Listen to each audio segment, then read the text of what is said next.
How can there be a personal relationship by Krishna's mercy? Maya tatam idam sarvam jagad avyakt-murtina matsthani sarvabhutani na chaham teshva avasthita. Quote, by me, in my unmanifested form, this entire universe is pervaded. All beings are in me, but I am not in them. Lord Krishna, Bhagavad-gita, 9.4. I saw an interesting question posed recently. It was from the side of the non-believers. They are against this whole idea of God and worshipping Him.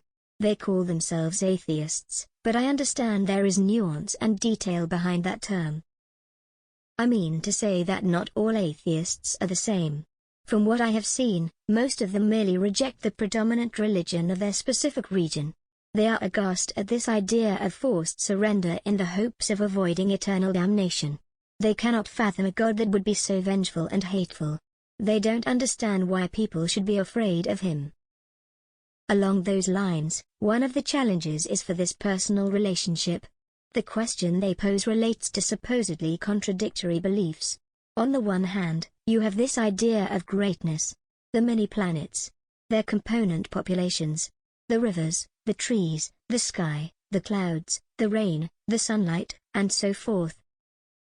You have this amazing scale of creation all attributed to a single source. That is what the believers want you to accept. At the same time, they push forward the idea of a personal relationship with this source. God spoke to me. God told me to do this. God told me to do that. I was guided by the hand of God, and so forth. I am sure you have met such people. That is where the skepticism begins. How does the Vaishnava address such issues? How can God accomplish so much and simultaneously be there for every single person? Fortunately, there is no need to speculate in this area. Srimad Bhagavatam and other works of authority within the Vedic tradition provide as much detail as the mature human being can consume. To begin, there is acknowledgement of the greatness. Though there is someone like Lord Brahma, the creator, there is someone in the background, as well. There is a source to the playing field upon which Brahma operates. That source works in an almost effortless way. There is a corresponding image. Vishnu lies down in rest. He is not troubled in the least. From his mere breathing the many universes come to be. They are like bubbles. Small in this picture, but grand once you zoom in. The exhaling explains creation. The subsequent inhaling accounts for destruction. The time in between is manifestation. For Vishnu the work is not significant. He is not tired out or stretched too thin. The image is but one way to understand greatness at a level beyond our comprehension. Within these bubbles Vishnu expands himself several different times. These are different incarnations, who take on further responsibilities. At the most granular level, there is the expansion of Vishnu known as Supersoul. Atma is the basic functional unit of existence, and Paramatma accompanies Atma. Paramatma is how the personal relationship takes place. God is simultaneously greater than the greatest and smaller than the smallest. He can account for everything. None of the inventory is lost to him. He hears every prayer. He witnesses every deed, both pious and sinful. Friends may come and go, but he is forever there. As explained to Arjuna in Bhagavad-gita, the Supreme Lord can remember the many previous existences, whereas we cannot.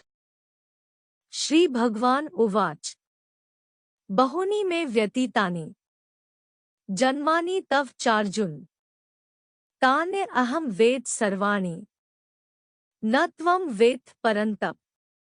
Quote, the blessed Lord said, many, many births both you and I have passed. I can remember all of them, but you cannot, O subduer of the enemy. Bhagavad-gita, 4.5. The founder of a large corporation distributes their influence through the products they produce and the infrastructure they create. They know what occurs at the office level through deputies, who report back. The managers are like extensions of the founder's potency. At the same time, the founder cannot witness everything directly. They can only be at one place at one time.